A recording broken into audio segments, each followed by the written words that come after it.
Assalamualaikum warahmatullahi wabarakatuh. Anak-anak, hari ini kita akan mempelajari tema 7, subtema 1, pembelajaran 5. Apa kalian sudah siap untuk belajar hari ini? Sebelum kita belajar, kita berdoa dulu ya. Berdoa menurut agama dan kepercayaannya masing-masing. Berdoa dimulai.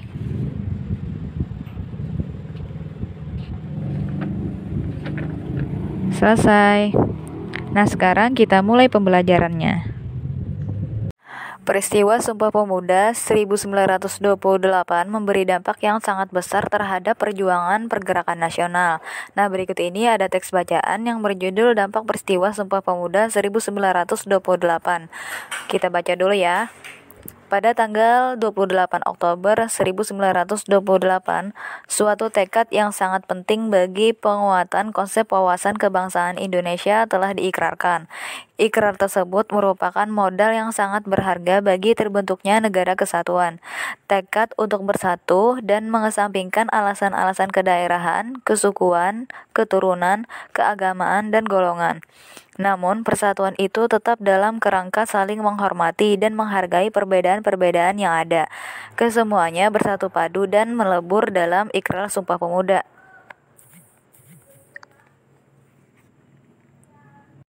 Sejak peristiwa Sumpah Pemuda 1928, dunia dikejutkan oleh kemampuan dan kebulatan tekad bangsa Indonesia untuk bersatu padu dalam sebuah ikatan kebangsaan.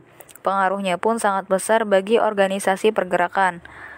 Organisasi-organisasi politik yang lahir setelah peristiwa Sumpah Pemuda semuanya memakai kata Indonesia dalam namanya.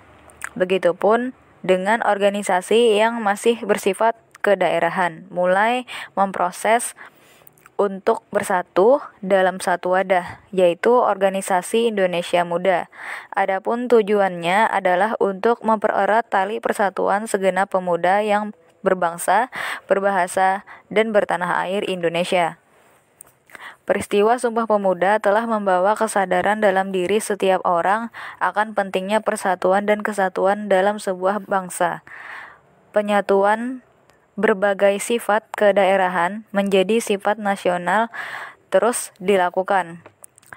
Peristiwa Sumpah Pemuda menegaskan rasa senasib sepenanggungan sebagai satu bangsa. Rasa inilah yang kemudian menyebabkan timbulnya semangat persatuan untuk membentuk sebuah negara kesatuan. Nah, kemudian dapat diketahui dampak dari peristiwa Sumpah Pemuda adalah 1. Indonesia menjadi negara yang merdeka sesuai dengan cita-cita dan harapan para pemuda yang bersatu mengikrarkan Sumpah Pemuda. 2. Bulat dan kuatnya tekad pemuda-pemudi Indonesia meraih kemerdekaan telah mengejutkan bangsa lain dan menjadi inspirasi mereka. 3. Sumpah Pemuda menegaskan rasa senasib sepenanggungan sebagai satu bangsa. Rasa inilah yang kemudian menyebabkan timbulnya semangat persatuan untuk membentuk sebuah negara kesatuan.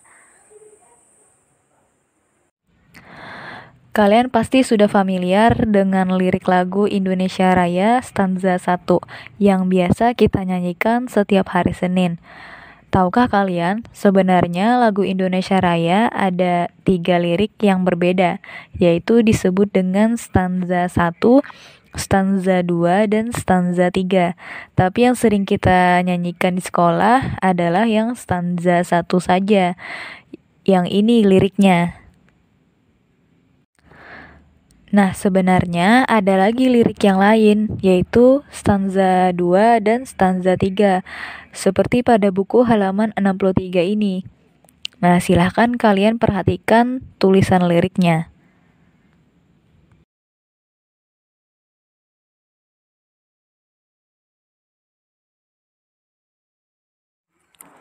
Suasana hening dan khidmat ketika lagu Indonesia Raya dinyanyikan pada peristiwa Sumpah Pemuda 1928, terlihat W.R. Supratman dengan gesekan biolanya mengumandangkan lagu Indonesia Raya. Sementara para pengurus yang terdiri atas 6 orang pemuda dan semua peserta dengan penuh khidmat turut mendengarkan.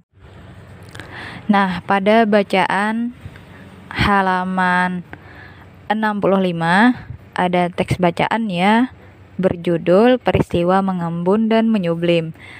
Sekarang mari kita baca dulu ya teksnya. Selain peristiwa mencair, membeku, dan menguap, masih terdapat dua peristiwa perubahan wujud benda. Perubahan wujud benda yang dimaksud adalah mengembun dan menyublim. Mengembun adalah peristiwa perubahan wujud gas menjadi cair. Peristiwa ini merupakan kebalikan dari peristiwa menguap. Pada waktu gas mengembun, gas melepaskan kalor karena terjadi penurunan suhu di sekitarnya. Peristiwa sehari-hari yang sudah kamu jumpai antara lain peristiwa pengembunan yang terjadi di pagi hari. Meskipun pada malam sebelumnya tidak terjadi hujan, tetapi pada pagi hari terdapat tetesan air pada tanaman yang berada di luar. Kamu juga dapat menjumpai beberapa tempat terasa lembab oleh air. Peristiwa mengembun ini terjadi karena uap air dalam udara menyentuh permukaan seperti permukaan daun atau permukaan yang lainnya.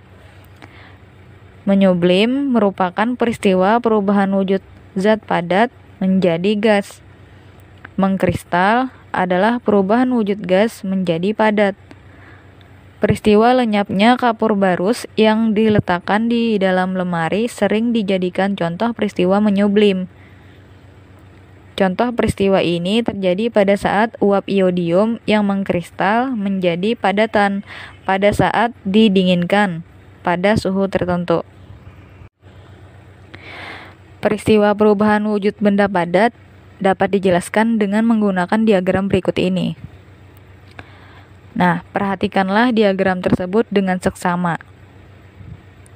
Pada diagram tersebut menunjukkan kemana arah panah menunjuk untuk sebuah proses perubahan suatu wujud benda. Perhatikan misalnya pada panah merah ada tulisan menyublim, menguap, dan mencair. Menyublim adalah peristiwa perubahan wujud padat berubah menjadi gas. Sedangkan menguap adalah peristiwa perubahan wujud benda cair menjadi gas. Lalu peristiwa mencair. Mencair adalah perubahan wujud padat menjadi cair. Kemudian perhatikan lagi pada panah berwarna kuning. Pada panah berwarna kuning ada tulisan mengkristal, mengembun, dan membeku. Perhatikan. Mengkristal adalah perubahan wujud gas menjadi padat. Sedangkan mengembun adalah peristiwa perubahan wujud gas menjadi cair. Lalu membeku. Membeku adalah peristiwa perubahan wujud cair menjadi padat. Nah, sampai di sini bisa dipahami anak-anak? Bisa ya? Nah, sekarang buka halaman 69. Ayo kita renungkan pelajaran hari ini. Di situ ada tulisan, bersatu kita teguh, bercerai kita runtuh. Dengan mempelajari sejarah perjuangan bangsa melawan penjajah, khususnya peristiwa Sumpah Pemuda, banyak pelajaran yang kita petik. Kita menjadi tahu bahwa persatuan dan kesatuan memiliki arti penting dalam kehidupan berbangsa dan bernegara. Berbagai perlawanan yang bersifat kedaerahan selalu saja gagal dalam mengusir penjajah. Bangsa kita pun mudah diadu domba. Dengan demikian, tepat kiranya pepatah, bersatu kita teguh, bercerai kita runtuh. Persatuan dan kesatuan dapat kita wujudkan dengan membina kerukunan di rumah, di sekolah, dan masyarakat. Selain itu, pola hidup gotong royong juga harus senantiasa dilakukan oleh masyarakat. Nah, sampai di sini pembelajaran kita hari ini. Semoga mudah dipahami ya.